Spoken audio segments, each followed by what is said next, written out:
नमस्कार. एका ताईची कमेंट आली मला की दादा माझे बाहीला अस्तर जोडायला घेतलं की दोन्ही बाजू एकसारख्याच होतात आणि गोंधळ होतो. तर तसं होत असेल ना तर ती मी एक युक्ती सांगणार आहे तुम्हाला. तर चला मग. हे बघा, हे खाली सिल्क आहे आणि याच्यावर अस्तर ठेवून आपण दोन्ही बाहीचं एकत्र कापलेलं असतं. मग आता इकडला भागाचा भाग आहे तो खड्ड्याचा आणि इकडे आहे तो मागच्या भागाचा. तर काय करायचं, इथं एक ठिकाणी असं फुली करायची आणि हे दुसरं अस्तरची बाजू इथं फुली करायची. इथं दोन ठिकाणी फुली करायची म्हणजे काय ते आपल्याला कळतं. मग हे बाही उचलायची आणि हे आहे असं वरचा भाग ह्याच्यावर ठेवायचा आणि हा भाग असाच काढायचा, अलगद साईडला ठेवायचा. मग ह्याला उलटून घ्यायचं. मग परत ही फुली ह्या बाजूला दिसली पाहिजे. हे बघा, ह्या बाजूला ही फुली दिसली पाहिजे जे खड्ड्याची बाजू आहे, कारण हे लक्षात येतं आपल्याला. आणि हे सरळ आहे ना, आहे असं जोडून घ्यायचं. आता मी इथं आहे ना प्लेन कापड आहे म्हणून मी ह्याला दुमडपट्टी ठेवलेली आहे. बरेच जण आहे ना पलटी करतात, पलटी केल्याने ते बाहीला नीट बसत नाही. तर त्यावेळेस आहे ना आपण असं व्यवस्थित ठेवायचं आणि खालचं सिल्क आहे ना 1 इंचानी खाली वाढवून ठेवायचं आणि आहे अशा हिशोबाने चारी बाजूनी याला आपण फिट करून घ्यायचं आणि एवढं अंतर ठेवायचं. 1 इंचाचं अंतर खाली ठेवायचं. हे बघा, आणि आपण हे चारी बाजूनी पूर्ण शिलाई मारून अशी याला घ्यायची. आता हे चारी बाजूनी मी कडेपर्यंत शिलाई मारून घेत आहे. हे बघा, आणि इथं जिथं आपल्याला खाचा आहे दंडाचा तिथून हे साईडचं अस्तर आपण वाढलेलं असतं ते असं कापून व्यवस्थित एकसारखं घेऊन टाकायचं. हे बघा, आणि जिथे जॉईंट आलेला आहे तो जॉईंट आपण वरतून द्यायचा, अगोदरच जॉईंट द्यायचा नाही. हे बघा, ही बाजू एक बाहीची झाली. आता ह्याला पलटी करून व्यवस्थित कुठेही चुरगाळू द्यायचं नाही. इथं जॉईंट द्यायचं आहे आपल्याला आणि इथं जॉईंट द्यायचं आहे. बऱ्याच वेळा साडीचा पन्ना कमी असला की कधी कधी होतं, इथं जॉईंट आपल्याला द्यावंच लागतं आणि मुंडा मोठा असला की ती अडचण येतेच.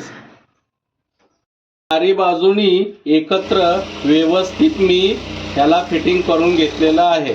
अस्तर खाली आपलं अस्तर वरती आणि खाली सिल्क ठेवलेलं आहे, कारण हे कडक कापड असल्यामुळे थोडं व्यवस्थित शिवायला काही अडचण येत नाही.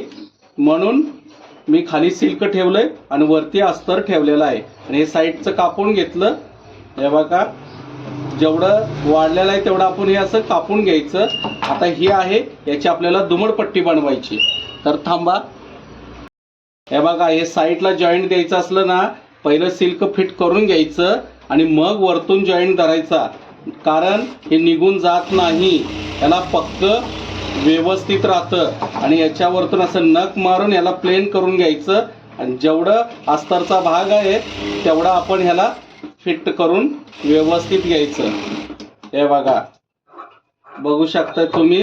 हे बघा, हे साईडचं कट करून घ्यायचं. आता ह्या दिशेचं झालं, तसंच ह्या दिशेला पण आहे ना. हे बघा, असं इथून जोडायचं. मार्जिन जास्त धरायची, कमी मार्जिन धरलं तर फसकून जाईल ते. हे बघा, जॉईंट देताना जास्त मार्जिन धरायची, कमी धरायची नाही. आणि याला पुन्हा नख मारायचं. टेलर कामामध्ये जेवढं तुम्ही नख माराल तेवढी फिनिशिंग 100% येते. हे बघा, हे साईडनी व्यवस्थित मी जॉईंट करून घेतलेलं आहे बरोबर आणि हे साईडचं काढलेलं आहे. इथं खड्ड्याची बाजू आलेली आहे. आता ह्या बाजूनी थोडंसं 1/2 इंच दुमडायचं. हे बघा, हे 1/2 इंच दुमडायचं. सरळ टीप घ्यायची आणि त्याला जेवढं आपण इथं खाचा केलेला आहे याचा की दुमडायचा तेवढंच असं दुमडायचं आणि याच्यावरती कच्ची टीप मारून घ्यायची. या बघा, म्हणजे हातशिलाईची पट्टी तयार होते. त्याला पलटी करायचं नाही. बरेच जण पलटी करतात.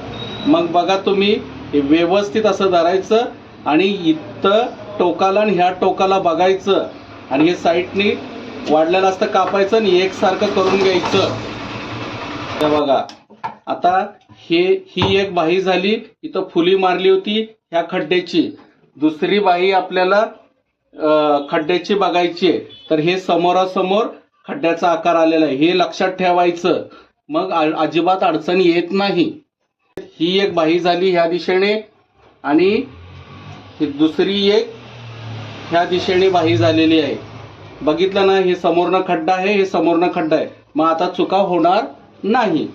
करा प्रयत्न तुम्ही पण, नक्की होईल.